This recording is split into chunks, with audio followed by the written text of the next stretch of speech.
بسم اللہ الرحمن الرحیم وبہ نستعین وصلی اللہ علی نبینا محمد وعلی آلہ وصحبہ اجمعین ومن تبعہم بإحسان الی یوم الدین وبعد۔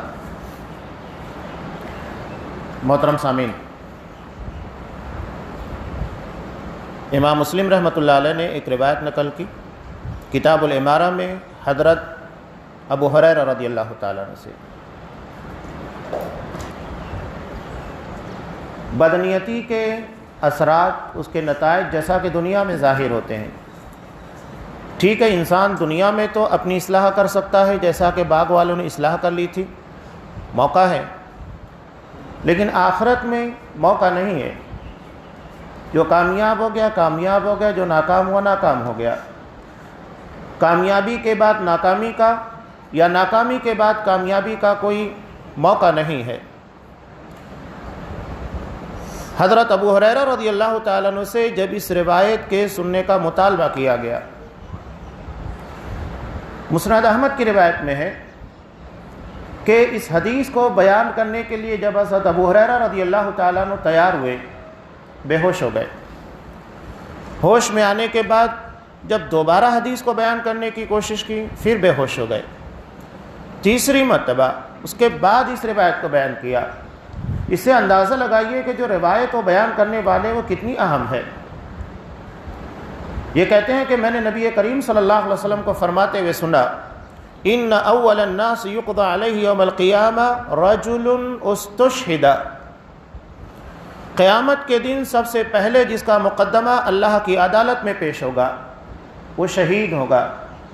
اللہ اسے لائے گا، لانے کے بعد اپنی نعمتوں کی یاد دہانی کرائے گا کہ میں نے دنیا میں تجھے اتنا نوازا تھا، اس قدر اپنی نعمتیں تجھ پر نچھاور کی تھیں، تو نے ان نعمتوں کے بدلے میں کیا کیا؟ اب اس شہید کے پاس ایک بڑا آپشن ہوگا شہادت کا۔ اب یقینی بات ہے، شہادت بہت بڑی چیز ہے۔ کہے گا اللہ قاتلت فیک حتی استشہدت، اللہ میں نے تیرے راستے میں تیرے دین کے لیے، تیرے دین کی سربلندی کے لیے اپنی جان قربان کر دی۔ اللہ کہے گا تو جھوٹا ہے، وَلَكِنَّكَ قَاتَلْتَ لِيُقَالُ وَجَرِي، تو نے اس لیے اپنی جان میری راہ میں قربان کی تاکہ لوگ تیری جسارت، تیری بہادری اور تیری مردانگی کے ڈنکے پیٹے۔ ہو چکا، تو نے لوگوں کے لیے، ناموری کے لیے، شہرت کے لیے کام کیا تھا، ہو گیا۔ لوگوں نے تیری تعریف کی، تیری بہادری کے بارے میں لوگوں نے باتیں کی، بات ختم ہو گئی۔ اب میرے پاس کیا لینے آیا ہے؟ جب میرے لیے کیا ہوتا تو میرے پاس آتا، لوگوں کے لیے کیا ہے، بات ختم ہو چکی ہے۔ اس کے بارے میں اللہ حکم دے گا، اسے سر کے بل گھسیٹ کر جہنم میں پھینک دیا جائے گا، جان کے قربان کرنے کے بعد بھی۔ یہ نتیجہ ہے۔ یہی وجہ ہے کہ حضرت ابو ہریرہ رضی اللہ تعالیٰ عنہ اس روایت کو بیان کرنے سے پہلے 3 مرتبہ بے ہوش ہو گئے۔ نیت کی خرابی کا نتیجہ کتنا بھیانک ہے۔ ایک انسان اپنی جان، اپنی سب سے اہم چیز کو قربان کرنے کے بعد اللہ کے پر کامیاب نہیں ہوگا۔ لوگ اسے نہیں دیکھ پاتے۔ اللہ تبارک و تعالیٰ کی نظر دل پر ہوتی ہے، نیتوں پر ہوتی ہے، اخلاص کے پر ہوتی ہے۔ لوگ نہیں پہچان پاتے۔ اللہ تبارک و تعالیٰ برابر اس چیز کو دیکھتا ہے۔ اس کے بعد دوسرا شخص ہوگا عالم دین، اسے لایا جائے گا، اللہ اسے بھی اپنی نعمتوں کی یاد دہانی کرائے گا، اس لیے کہ اگر اللہ نے صلاحیت نہیں دی ہوتی نہ تو وہ قرآن کو حفظ کر پاتا، نہ دین کا علم حاصل کر پاتا۔ بہت سارے لوگ نہیں کر پاتے ہیں۔ یہ اللہ کی نعمت ہے، اس کا فضل ہے، ورنہ انسان کے اندر بساط کہا۔ وہ کہے گا اللہ تعلمت العلم وعلمت، میں نے صرف علم حاصل نہیں کیا بلکہ اسے لوگوں کو سکھایا بھی۔ وقرأت فیک القرآن، اور تیری خاطر میں نے قرآن مجید کی تلاوت کی۔ اللہ کہے گا تو بھی جھوٹا ہے، بلکہ تو نے علم اس لیے حاصل کیا تاکہ تیرے علم کے بارے میں لوگ چرچا کریں، کتنا بڑا عالم ہے، کتنا بڑا علامہ ہے۔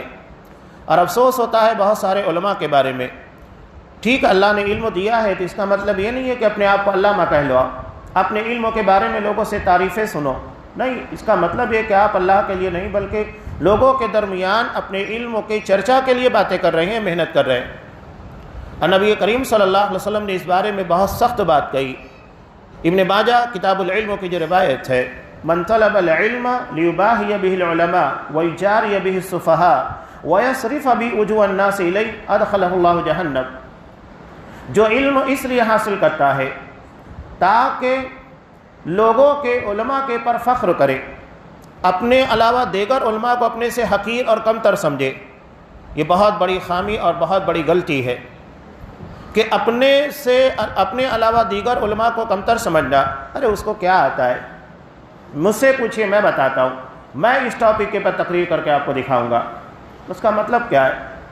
آپ دین لوگوں کے عمل کے لیے، ان کی اصلاح کے لیے نہیں بلکہ کسی اور مقصد کے لیے حاصل کر رہے ہیں۔ وَيُجَارِيَ بِهِ السُّفَهَاءَ، جاہلوں سے بحث کرے، علماء سے نہیں۔ آج دیکھیے بہت سارے علماء صرف لوگوں میں اپنی ناموری کے لیے ایسے مسائل کو لوگوں کے درمیان لا کر پیش کرتے ہیں، چاند کے مسائل، دیگر مسائل، قربانی کے پر دیگر مسائل کو، جو کہ شذوذ مسائل ہوتے ہیں، جس کے پر عام امت متفق نہیں ہوتی ہے۔ کچھ مسائل ہوتے ہیں جو شذوذ ہوتے ہیں حقیقت میں، جسے علماء امت نے، محدثین نے قبول نہیں کیا، لیکن اسے لوگوں کے درمیان لا کر یہ چرچا کرنے، یہ ظاہر کرنے کی کوشش کرتے ہیں کہ جو عام لوگوں کو علم نہیں ہے، علماء کو علم نہیں ہے، وہ میں جانتا ہوں۔ کیا نعوذ باللہ آپ نبی سے زیادہ، صحابہ سے زیادہ دین کو سمجھتے ہیں؟ وہ علماء سے بحث نہیں کریں گے، جاہلوں سے بحث کریں گے، اس لیے کہ جاہل سے نکل پر پائیں گے، علماء سے کیسے پریں گے؟ وَيَصْرِفَ بِوُجُوهَ النَّاسِ إِلَيْهِ، اور لوگوں کی توجہ اپنی جانب پھیرے، یعنی لوگ میری تقریر سنیں، میرے کو فالو کریں۔ یہ ساری چیزیں آج سوشل میڈیا پر بنی ہیں، ہمارے کتنے فالوور ہیں، کتنے ویورز ہیں، کیا ہے، یہ سب چیز ہے۔ آپ اس کا مطلب ہے کہ اللہ کے دین کے لیے یا اللہ کی خوشنودی کے لیے کام نہیں کر رہے، کوئی اور مقصد ہے۔ یہ اگر نتیجہ ہے، یہ سوچ ہے، تو آپ صلی اللہ علیہ وسلم نے کہا کہ اللہ اس کو جہنم میں داخل کرے گا، اس لیے کہ نیت میں کھوٹ ہے، اخلاص اور للہیت نہیں ہے۔ آخر کار اس کے بارے میں بھی اللہ کا فیصلہ ہوگا، اسے بھی سر کے بل گھسیٹو، جہنم میں پھینک دو۔ سوچئے کہ علم دین کا حاصل کرنا کتنا لمبا وقت لگتا ہے، سالوں بیت جاتے ہیں، 8 سال 10 سال، اس کے بعد ایک لمبا وقت لگتا ہے مہارت پیدا کرنے کے لیے، اتنا لمبا وقت، اور اس کے بعد انسان پوری زندگی لگا دے، اللہ نے جو بھی زندگی اس کو عطا کی، اور نتیجہ یہ نکلے کہ اس کو جہنم میں داخل کر دیا جائے، کتنے افسوس کی بات ہے۔ یہ ایسا ہے کہ آپ نے کسی کے یہاں سال بھر مزدوری کی اور جب پیمنٹ لکھنے کے گئے تو پتہ چلا کہ آپ کی پیمنٹ وہاں ہے ہی نہیں، آپ نے کام ہی نہیں کیا ہے، آپ کا کام نوٹ ہی نہیں کیا گیا، یہ وہی ہو گئے تو پوری زندگی کا سرمایہ ہوگا۔